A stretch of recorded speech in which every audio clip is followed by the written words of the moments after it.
अस्सलाम वालेकुम जी यार बड़े बड़े ਜ਼ਿੰਦਗੀ ਦੇ ਵਿੱਚ ਕੁੱਤੇ ਰੱਖੇ ਨੇ ਮੈਂ ਕਿਉਂਕਿ ਜਾਨਵਰਾਂ ਦਾ ਸ਼ੌਕੀਨ ਆ ਲੇਕਿਨ ਜੋ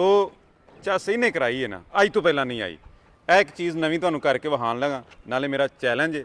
ਕਿ ਜਿੰਨੇ ਇੰਜ ਦਾ ਟ੍ਰੇਨ ਕੁੱਤਾ ਕੀਤਾ ਹੈ ਉਹ ਸਾਨੂੰ ਨਾ ਕਰਕੇ ਵਿਖਾਏ ਇਹ ਵੇਖੋ ਜੀ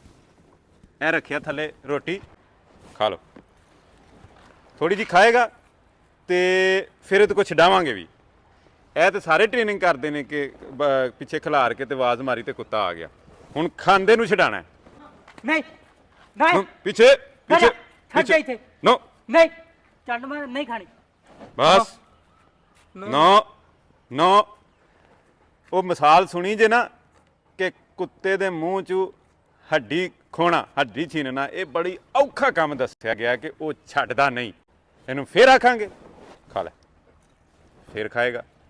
ਆਖੋ ਤੇ ਫੇਰ ਇੱਕ ਵਾਰੀ ਛਡਾ ਦਈਏ ਫੇਰ ਮੰਨੋ ਛਡਾ ਬਈ ਫੇਰ ਨਹੀਂ ਛੱਡ ਦੇ ਬਸ ਕਰ sit down sit down sit down ਚੰਡ ਮਾਰ ਨਾ ਪੈ ਇੱਥੇ ਨਹੀਂ ਖਾਣੀ ਨਹੀਂ ਖਾਣੀ ਫੇਰ ਵੇਖ ਲੋ ਖਲੋ ਗਿਆ ਓ ਯਾਰ ਖੀਰ ਏ ਪੂਰੇ ਸਾਡੇ ਪੰਜਾਬ 'ਚ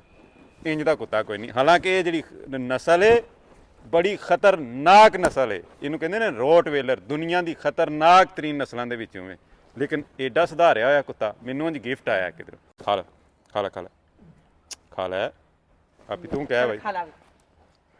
ਇਹ ਅਸਲ 'ਚ ਸੰਭਾਲਦਾ ਹੈ ਨਾ